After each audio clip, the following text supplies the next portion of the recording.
Brought to you by Agilus Diagnostics.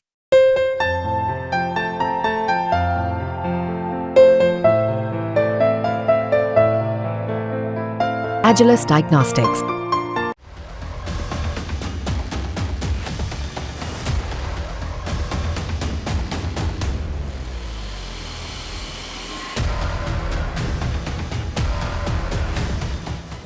Bharat Bangladesh border पर नया विवाद शुरू हो चुका है। विवाद व्यापार का।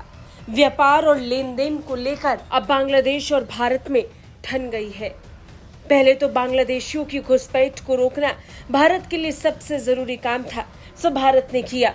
बॉर्डर सिक्योरिटी फोर्स ने जिम्मा संभालते हुए बांग्लादेश से लगते गांव को पूरी तरह सील कर दिया और इस बात को पक्का किया कि 1971 की तरह इस बार भी बांग्लादेश से भारत में घुसपैठ ना हो और इसके लिए बड़े पैमाने पर बॉर्डर पर रेकी को बढ़ा दिया गया है। अब तक कई ऐसे बांग्लादेशी नागरिकों ने भारत में घुसने की कोशिश की जो अब वापस बांग्लादेश भी लौट चुके हैं, लेकिन फिर भी खतरा टला नहीं है और अब इन सब के बीच में चिंता व्यापार को लेकर के भी है, क्योंकि आयात और निर्यात का संकट अब दोनों तरफ गहरा रहा है। बांग्लादेश में आए संकट के कारण भारत को तगड़ा झटका लग सकता है और इसी तरह इसका असर बांग्लादेश पे भी पड़ेगा।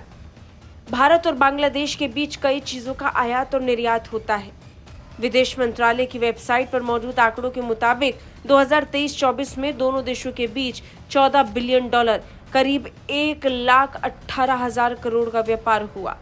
चालू वित्त वर्ष में इसके और बढ़ने की संभावना थी, लेकिन मौजूदा संकट से अब ये संकट बनकर रह गया। तस्वीरें देख लीजिए।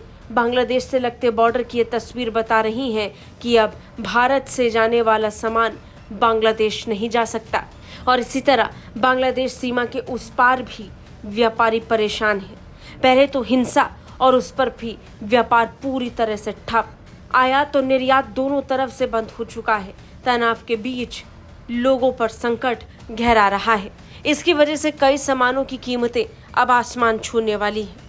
खाने पीने का सामान से लेकर रॉ मटेरियल और कपड़े तक सब पर असर पड़ेगा। बता दें, भारत और बांग्लादेश के बीच अनाज, सब्जी से लेकर कपड़ा, बिजली आदि चीजों का आयात और निर्यात होता है। पड़ोसी देश बांग्लादेश के साथ भारत का आयात कम और निर्यात ज्यादा है। जानकारी के मुताबिक बांग्लादेश के साथ गेहूं, कॉटन, कपड़ा और बाकी चीजों का व्यापार भारत करता है। साथ ही भारत चावल की कुछ वैरायटी भी बांग्लादेश को एक्सपोर्ट करता है, लेकिन अव्यवस्था के कारण अब बांग्लादेश इनमें से कुछ भी स्वीकार नहीं कर पा रहा। बॉर्डर बंद है तो ट्रक अब सीमा पर ही ऐसे ही खड़े हैं। ट्रकों की आवाजाही के बीच में घुसपैठ का खतरा भी बढ़ता है। एक कारण ये भी है कि बड़े पैमाने पर ट्रकों को बॉर्डर पर ही रोक दिया गया है। अभी कुछ वक्त तक ऐसे ही स्थिति बन सकती है। हालांकि बांग्लादेश की सेना ने इस बात का ऐलान किया था कि 2 दिन के अंदर अंतरिम सरकार बन जाएगी और इसे लेकर अब कार्य तेजी से चल भी रहा है।